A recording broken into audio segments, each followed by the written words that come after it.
Ayo nti wo share daily guide anim haseya empenyifo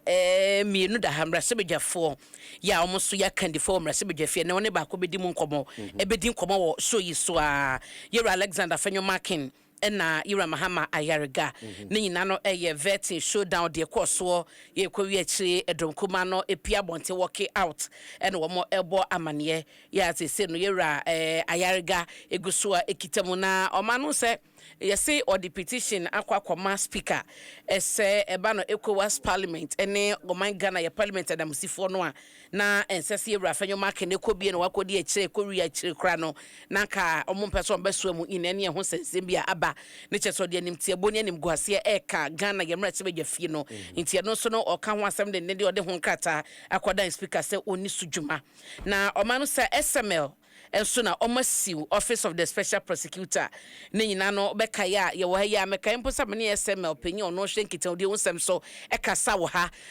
omo ye cheso mo kabinshi mu na OSP ene national security kabo mu ekoransake ho no mo ko biebie niema so sese wo mo niema chese eka de bebre ntie no na SML for asiw special prosecutor e wo sa anamona otuye no SML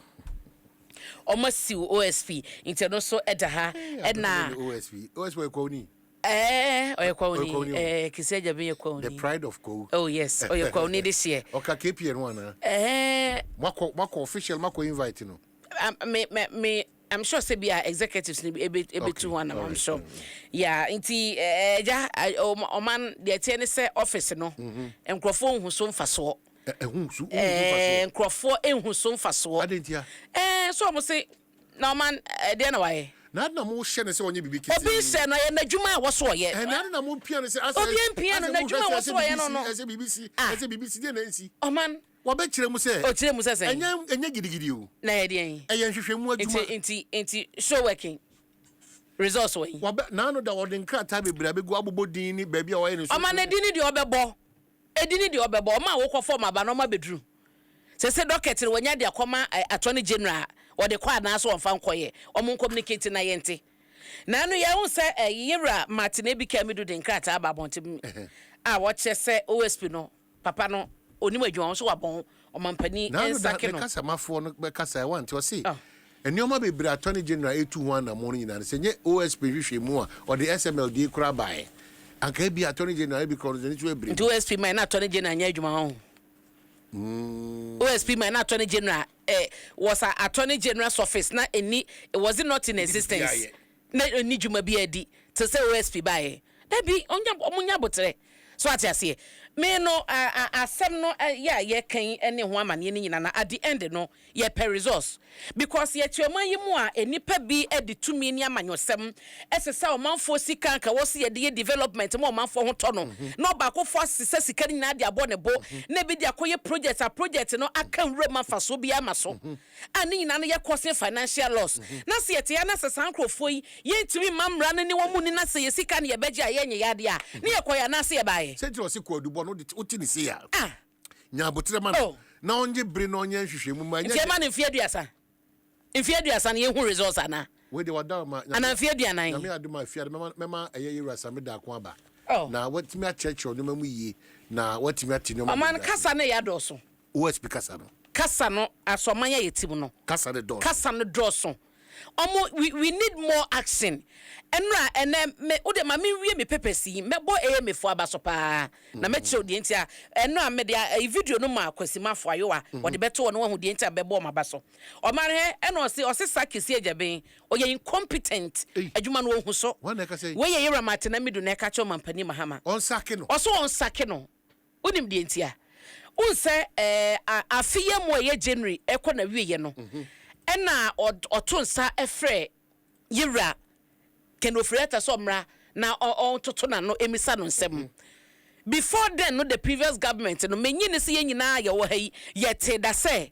OSP ye hwehwemu a watonsa fresh sa brand finance minister ka se wonko na Yera medu kire se wokọ KSM show so koka se ase abandada na atwam no na ama ne kwan ama na nye n'adwuma na wanfa kenofriata amfa mra kwan so and the same team in the correct eno na papa ne de ye nyina so se wa won krata wo de ba ne na annual report wo de ba be che se onipa no wo sha se wo to nsa friend be se January 24 na wo to kwan kra dada and at the time I otu kwan kono no na wanted list so na won to sa fa bibia nkoma se wo ye hihwemu bi wo ne ho se o meyi questions anu na odwane koye enti se wo san kogire ba bi koka se intimidation ni abandada na ama kwan ama wanye sa adwuma no a na wo ye tu futu gu kana fo na meti ba bi a onkomo ni free bana so enti na so wano ye mienu kasa ne doso because na no da no kra no metie ye nuanom SML fo so kasa omo kan ye na mehwe nsem a OSP so kan ya ese se no kure bitimi dead sa afeni tiero matia mu du kire se eye kontompo so osanya no kure what you say asoe no ye de sa nyoma no fore ho a elusu sa animonyam ne ehu ne wo no because they say man I say ahyase no ene said the abandada no mampani dada na nado e bone to no work special prosecutor I ko wi eche ote office and yera matina medu ko ho enti no me gide say office na kasa de from day one na asa kwada wo na wonye from day one na ye wo OSP office na no aye problem abesi ene aye problem besi ene de ensem na yera matina medu na ye special prosecutor ansi wo man yimu Ofri wakrade nkrata na ama bonte mayete mother serpent of corruption ya de ekosi sen fofo ba ya kaskala international office na kasa no de teso de dada ye ho an oh man adwuma no it's simple attorney general yenim say attorney general sa hodo bi abatwam asa adre krampo no na yenya special prosecutor office no timi ye adwuma ema ebi mu ebeji tumi a no mo esomo man na wo mu wasi sika di adwuma bi no emra no wo madi enti no obi nkasa office no say mpanyifo ne nim de omo wonim de no but results ne wa we want to see results we no enti wo person enye blame game we can we say dabi results ne wa yetete hu se ya na ATS abawo ni yetete hu sa na ban foforo so aba oba ono so bebo na adwemu po aban office no meti obi agum na no so ye ni yetete hu sa ya kan drama bi ni stage oh ye were cases at that court for 8 good years at the previous attorney general and the separate the most OSP baye they couldn't follow and I say and near some way to the latter say we am a judgment about. Are you sure we are fighting corruption? Would you say fighting corruption? Me da menyini in am fighting corruption. And you unyini dia. Yeah ma me said them tell me court ajeli no a wakobọ court na maso akodi nkrofo adwadifo sika wasa de semu wesi sika obabesi ayese ya sentence na e wo so besen kokọ 7 term no wen ana me say ujidi say ye kwatia ketasha na ujidi say ye kwatia me hu hwe e agro na yedi e kasa o ma na ye kasa enka de me hwe ne say aban yi ba ye ya o ma hyase ye nua me nua ba kwa nua ba ya gift o ware ye dan o ye kwa ni ye me nua emra ni pepepe se de emra ne te empanyifo bi o mudin ba e bia se no a former boss penyi ono so ato nsa fe no yewra Mustafa Hamid omo muka hu nyina no man emra no ene wo muni na ye hu se mra no ne obi edi ye wi ni so ho so akone kwotena fie ba so betena se no man ni sika no wamfa nya de wo so ya ne ene wodi aban na hyase nyina ye bo aban aba so no na kam ye expect se aban beka se judgment bi akoso no so na ye corruption sika die saa am ya jeli obi a obabesi a se wo beche Ghana no obi animo se hin wo namo nanka attorney general press conferences bebrebe was a year to 2 niema said be ya baby a ma me said dantama krose bia de ne ba no be 7 sentence because want to mean we see adwadifo sika na yen sentence wo na wo mpe obabi ntina na wo ni di na nanka attorney general de aka ho ama yen na de oba ye no wo ba ye no previous government na tene so a said na mo we o mo de na ba odansa wo ma na so odankafo odan o ma na wate wa ba oh enti ebanu sana na ye say politicians no wo mudie yenye din omudie yenye din de kofa baby dia ne miane kon wo na be so ati ase enti o man it's unfortunate na yewra Martin Amidu e ka wo hanom no say but just in no ye krata free asrafo ho no maban sisi on se me catch you say ye ne same asare edi nkomo sa asrafo akopie wo eye ahafo enya ahafo nko joint military police swoops in Asante, Volta and Ahafo regions. Okay. Duke Kaka will say the Ghana Armed Forces and Ghana Police Service are conducting simultaneous targeted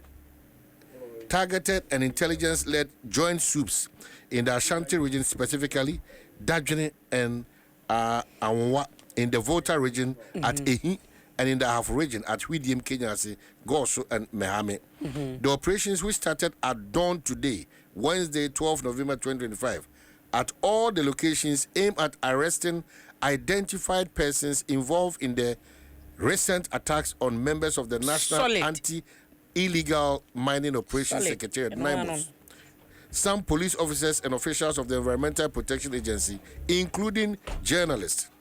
The armed forces and the police service warn that any individual or group that attempts to obstruct the operations of any of the security services in their anti-galamsey operations or in the performance of any other lawful duty will face the full force of the law.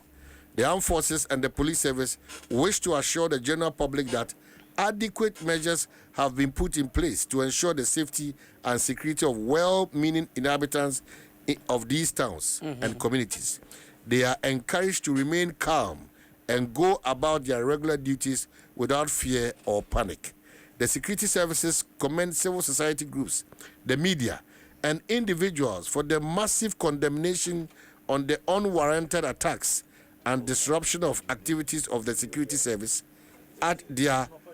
anti-galamsey drive and counts on the continuous cooperation of the general public. Okay. So, Oman, we no send course and signal to Veronica residents. Ahweneɛ, Captain, Ghana Navy, Acting Director General, Public Relations and to residents are more galamsey areas ayam say asafo ba mo betumi overpower wom betumi apam wom no mamu nya madwe se madi nkudim na madao ahomachi o man ni etemo so omachi o mo na dos o mo koskini om de mo nyina kofa emra kwan so. But I love the assurance that who ni bia na wo no ho so no you come back. Oh, of course. Problem be any ho because I have for me say teacher fo bi enti ya chiro teacher fo bi afra enti na teacher fo ni su we teacher ni akwa fa card ko chese me na sada na ma ekoso kra na me wo school dem ma me chira de ko chirem go so man me teacher be kom kra no odim bi me teacher me nurse me no odim wo na srafo aba ba ye adwuma mo so mo wakukudro se mo ko tata srafo ama accident akose mani pepra se mo otumi galafo. Into a man I had and then I make us say, Mebo me for Basso Minito, some by hand, me bebo man, say. Will be my son, what just start down, won't call you start down when your man and I may go or home. Now start down when you're empty, now a quite pavement and wasn't called for fast or no, now one young fat. And no video, me who ye were me has say, actually say. Store down now watching your danke to a mobile in our way was some guabonting. I didn't hear. Just say, oh, Seja. What is store down more? But say be obisu sheja wo ni mama ni pe ko. There be oman to say me store what turn backs. Now store wo say ya so na aka honom say. The fact so nipa na to store the pavement ni nyina ye ne dia. But that is the norm. That's how bad. Oman, why should it be the norm? Tio, ye nantin call la pass is here. Who feel la pass ayi asambo amayo abram so munim ha. E kwan odu wani akire eye Awosia na ba market here Dominic Didwan on the front say e kwan e wo anya de bi nya market o do me boy market na kwan no crowd Didwan no o kwa he fa de bi nya bubloshi Dansuman kono main road no kono Kanesi Mala market de bi onya Mala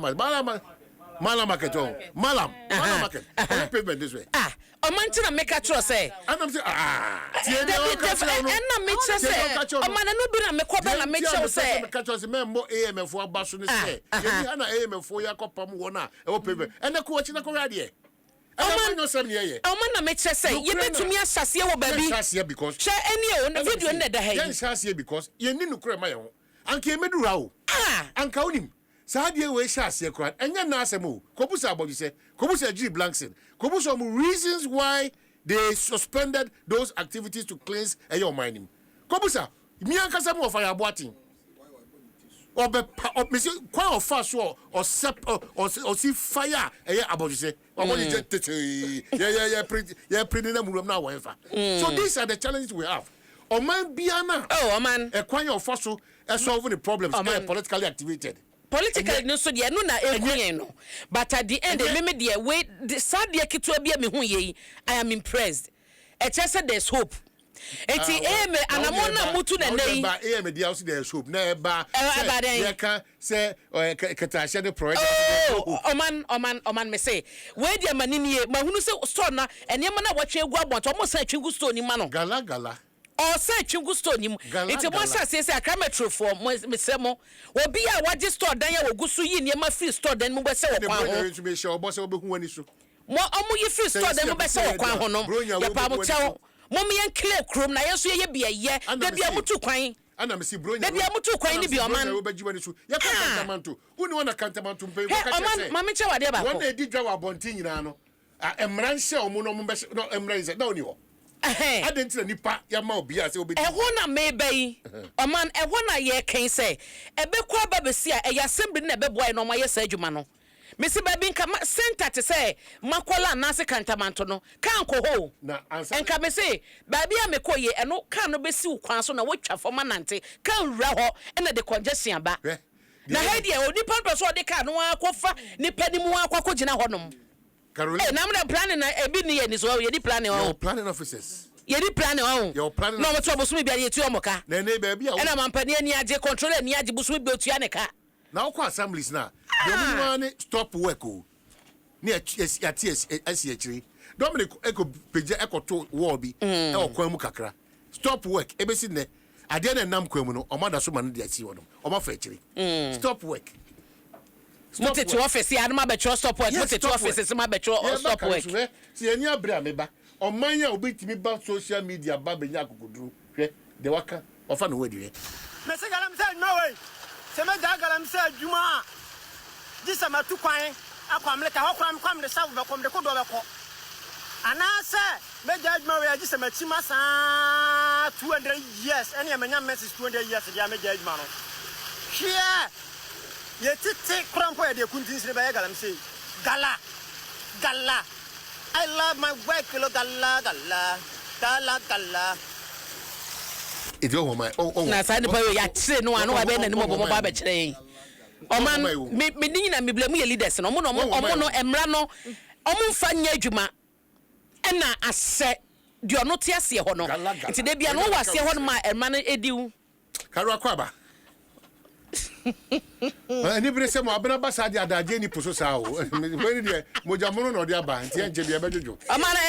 je se ejiri blanks mu nyina betwam ko ba se be ye aboje se mu nyina betwam ko oman be ye so mo be yiro mo dem edim na ya adwuma be ye samra ne be ye adwuma e mo ntumi amusisi fom free ho so e selective be say one de samra ne be ye adwuma e me so mo ntumi famra ne adwuma mo si fom o si fom na obamra adwuma ya mana adwane adia na ye ntua wo ka na oni o man mu hanum say mane kofi mane ka uni ha ana ye wo mbra she be dwane atibanya akukudu abeka che say apostle for 2 dead bodies ebesi na de na si 2 dead bodies o ti post for ma o ma you pick and choose afa na wo kasa amanyo sem selectivity me say he ukoka A na B A twawo ukoka B na A twawo na mo de da bi o man me kan be say asem so say mo pese say ya na Ghana na ye de yi na e be kan ya no atum but anu so de yentimi kan to meka okay well